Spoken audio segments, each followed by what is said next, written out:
Vous estimez que votre salaire est trop bas, mais ne savez pas comment vous y prendre pour demander une augmentation de salaire?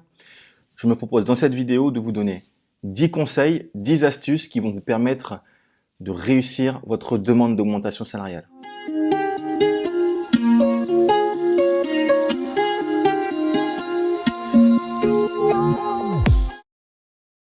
Salut et bienvenue sur notre chaîne. Je suis Cédric du cabinet Connect Consulting Recrutement et ici j'aborde l'ensemble des sujets liés à la recherche d'emploi, au recrutement et à votre évolution de carrière.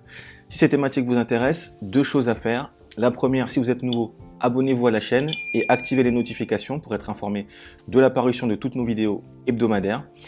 La deuxième, allez en barre de description et cliquez sur le lien pour recevoir gratuitement notre guide offert intitulé « Le guide du candidat idéal ». Sous forme de test, il se lit rapidement et vous permettra d'aborder plus sereinement vos entretiens et vos recherches d'emploi. Comment négocier, comment demander une augmentation salariale? Avant toute chose, vous devez avoir deux éléments à l'esprit. Le premier, c'est que faire une demande d'augmentation de salaire, d'augmentation de rémunération, fait partie de la vie classique d'une entreprise. Du coup, vous ne devez pas vous demander s'il est normal que vous en fassiez la demande.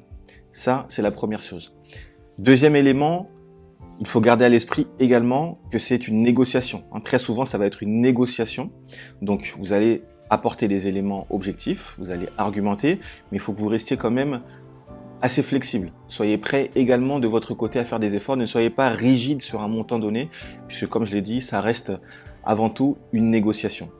Allez, c'est parti. Voici mes 10 conseils pour réussir votre demande d'augmentation de salaire. Analysez votre salaire. Analyser votre salaire, c'est regarder d'un côté votre salaire avec celui de vos collègues au même poste. Alors, si vous êtes le seul sur ce poste de l'entreprise, bon, dans ce cas-là, cette étape-là, vous allez la passer. Cet élément-là, vous allez le passer.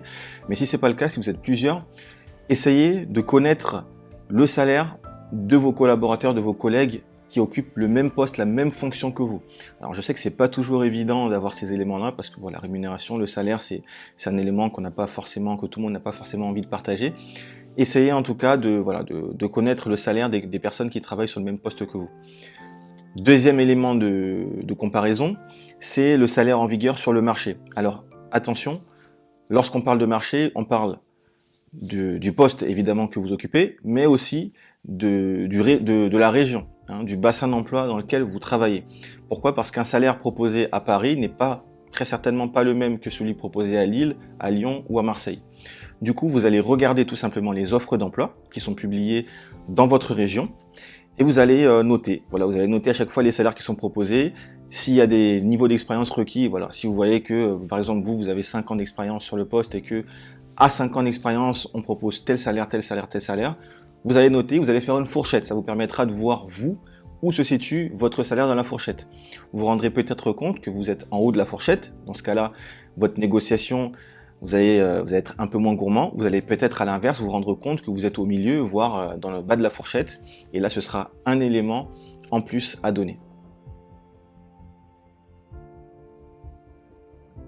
Analysez votre performance. Alors ici, l'objectif, ça va être de voir, et en étant objectif, c'est très important, quelle est votre valeur ajoutée pour l'entreprise. Alors en fonction du poste que vous allez occuper, ça va être par exemple, quel est le gain de chiffre d'affaires que vous avez permis, quelle est la limitation du niveau d'erreur, l'amélioration des process, l'amélioration de la qualité du travail, l'amélioration de la satisfaction client. Est-ce que vous atteignez aussi vos objectifs? Est-ce que vous les dépassez, ces objectifs? Et est-ce que vous avez aussi des missions?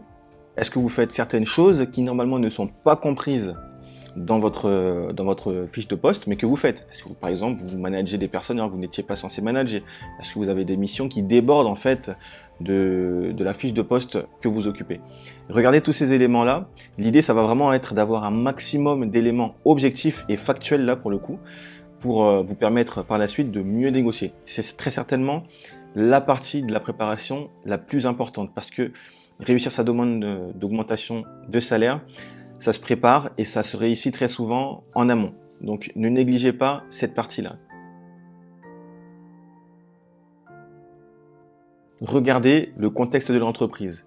Ici, vous allez tout simplement regarder si votre entreprise réalise un chiffre d'affaires et surtout des bénéfices en croissance ou pas.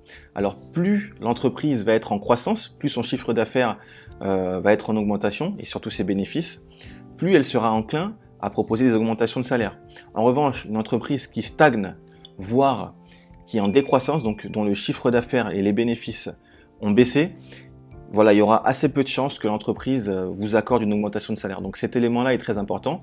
Et donc n'hésitez pas à demander l'information à gauche, à droite, à vos managers, ou vous-même si vous avez la possibilité d'avoir des informations. Parfois, ce sont des informations qui sont notées dans l'intranet ou sur le site internet de l'entreprise.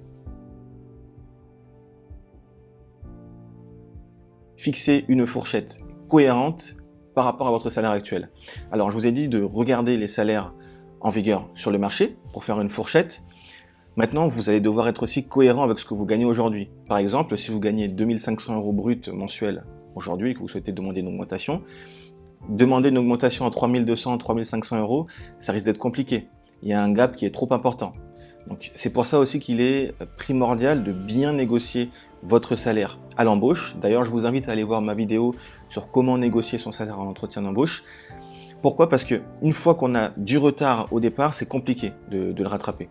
Donc, restez cohérent avec le salaire en vigueur sur le marché et aussi avec votre propre salaire. Ayez aussi à l'esprit que vous pouvez demander une augmentation de salaire, mais vous pouvez également demander une augmentation de la rémunération au sens global. Donc là, ça va englober d'autres éléments, comme par exemple un ordinateur ou un nouvel ordinateur, si vous en avez déjà un téléphone portable, une voiture de fonction, une voiture de service, d'autres éléments qui vont vous permettre d'être plus efficace dans votre travail. Ça peut être aussi, pourquoi pas, des jours de télétravail accordés une semaine sur deux ou toutes les semaines. Voilà, d'autres éléments qui vont venir améliorer votre quotidien et vous rendre plus efficace. À quel moment demander votre augmentation ?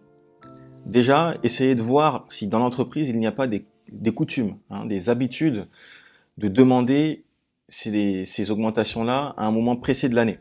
Si c'est le cas, écoutez, vous allez vous y conformer. Si ce n'est pas le cas, moi ce que je conseille généralement, c'est d'en faire la demande au moment de l'entretien annuel d'évaluation. C'est un bon moment pour faire la demande parce que c'est le moment où on va faire un bilan sur l'ensemble de l'année et sur votre activité. Donc, en ayant préparé en amont tous les éléments qu'on a vus tout à l'heure, c'est le meilleur moment pour mettre tous les atouts sur la table et faire votre demande. Ça peut être aussi le cas après, donc à l'issue d'un projet que vous avez réalisé ou auquel vous avez participé et qui s'est bien passé, bien sûr. Votre demande doit se faire dans le cadre d'un entretien, donc ça doit être assez formel.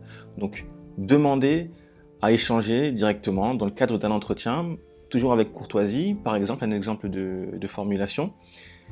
Je souhaite échanger avec toi pour faire un point sur ma situation professionnelle. À quel moment pouvons-nous nous entretenir ? Voilà, tout simplement. N'oubliez pas, entretien formel, très important. À qui demander ? Bien, tout simplement à votre manager direct, à votre N+1, qu'il soit décisionnaire ou pas d'ailleurs. Et pourquoi ? Parce que, a priori, c'est la personne qui travaille le plus avec vous au quotidien, donc qui connaît le mieux vos qualités, vos atouts, vos points forts et qui pourra potentiellement donner le plus de poids à votre demande.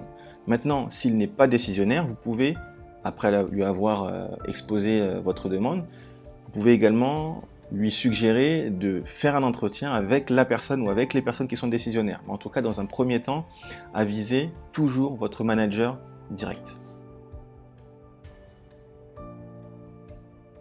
Pendant l'entretien, restez souriant, soyez sûr de vous, mais voilà, pas besoin d'être stressé non plus, ça n'est pas une guerre, ça n'est pas une bataille, la personne que vous avez en face de vous a peut-être déjà reçu des demandes d'augmentation salariale de la part d'autres salariés, et elle a très certainement elle-même déjà fait une demande d'augmentation salariale. Donc comme je le disais tout à l'heure, faire cette demande-là, ça fait partie de la vie classique d'une entreprise, donc pas de stress, avancez tout simplement vos arguments que vous avez préparés en amont. Une bonne préparation, comme je vous le disais, fera que vous serez à l'aise. Donc, avancez vos arguments, soyez prêts aussi à écouter ce qu'on a à vous dire, et tout se passera bien. Si vous obtenez gain de cause, Super, bonne nouvelle, vous avez donc obtenu votre augmentation salariale. Remerciez votre interlocuteur ou vos interlocuteurs pour le temps accordé et pour l'écoute qu'ils ont pu aussi accorder à votre demande. Si malheureusement vous n'obtenez pas gain de cause, essayez déjà de comprendre pourquoi. Si ça n'est pas expliqué, essayez de comprendre donc pourquoi. Et ensuite, vous avez différentes possibilités qui vont s'offrir à vous. Alors déjà, il faudra remercier quand même votre interlocuteur ou vos interlocuteurs pour le temps qu'ils vous ont accordé. Et essayer de voir s'il peut être intéressant de réessayer, de retenter votre chance un peu plus tard, donc l'année prochaine par exemple. Ou alors de regarder aussi, de tâter le marché, regarder s'il n'y a pas, être à l'écoute, voir s'il n'y a pas d'autres postes avec une rémunération supérieure. Enfin, quelques erreurs à éviter qui joueront en votre défaveur ou en tout cas qui n'auront pas de poids pour vous en entretien. Vous comparez aux autres salariés. Ça, il faut éviter, que ce soit au niveau de la performance ou au niveau du salaire. Oui, comparer votre salaire avec celui des autres personnes au même poste que vous est un élément pour votre préparation. Mais avancer cet argument en entretien n'aura pas forcément de poids pour vous. Lancer un ultimatum, soit je suis augmenté, soit je démissionne, n'est pas bon non plus. Ça sert à rien d'être agressif. C'est un échange, donc avancez vos arguments calmement, sereinement, et soyez aussi à l'écoute, mais pas d'agressivité et pas d'ultimatum. Donner des arguments de la vie privée n'ont pas non plus d'intérêt. Pourquoi? Parce que l'entreprise vous rémunère vous, elle vous rémunère par rapport à vos compétences, par rapport à votre productivité, et non par rapport à des éléments personnels extra-professionnels.